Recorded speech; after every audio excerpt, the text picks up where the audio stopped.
Mga kutusan. Kuya mga doon yung malaki mangkok. Sayang yung mga gamot. Ito yung pamigay. Yung tuba boy, saan ilagay natin yan boy kaya? Boy.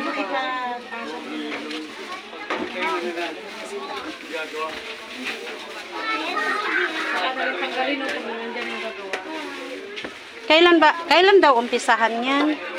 Paupo ako. Eh, baka matagal pa man yata yun. Sayang kasi ano din. Ang dami kayong nakinabang niyang ano na yan, oregano na yan, no?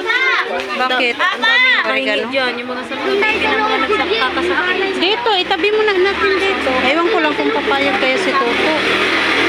Itabi natin yung oregano, yung tuba eh. Hinayang ko sa tuba.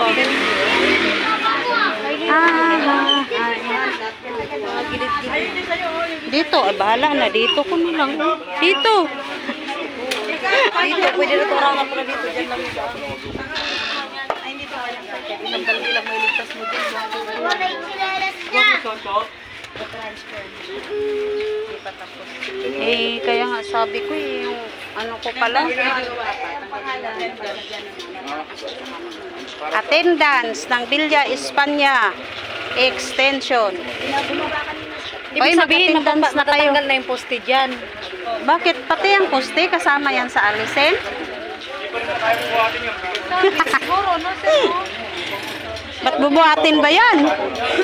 Kaya pala hindi nila tinatanggal. Kasi papalitan pa lang yung poste siguro. Hindi si daddy mo. Kung makikilaw tayo. Hindi, nirereklamo kasi yan ni Toto kasi ayan, yung mga ano na yan, pumapasok dito sa bahay niya. Hindi niya Nakapasok maayos. talaga yung mga wire yan. Tingnan mo yung Pero ang ibon. sagot No? mo dyan ng Meral ko yung mga orange lang. Kami ano to kaso to Naku kuya, Tapos nakulong si Kuya Boy dahil sa kubo-kubo. Pangalan. Ano lang naman yan? Printed name. Hindi ko na babasahin ha.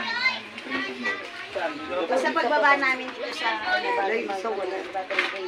yan, uli ka ng banggay. Kasi mag-uli ka ng banggay. Nagkampangit daw ng bata. Uli daw ng banggay. Ay,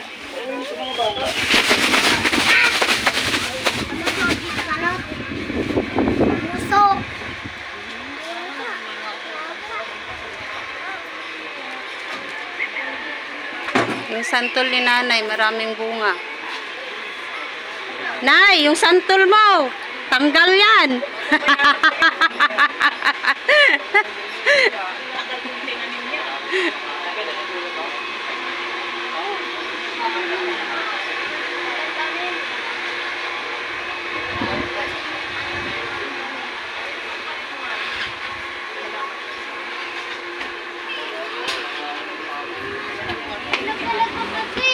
Yan, Sanchez.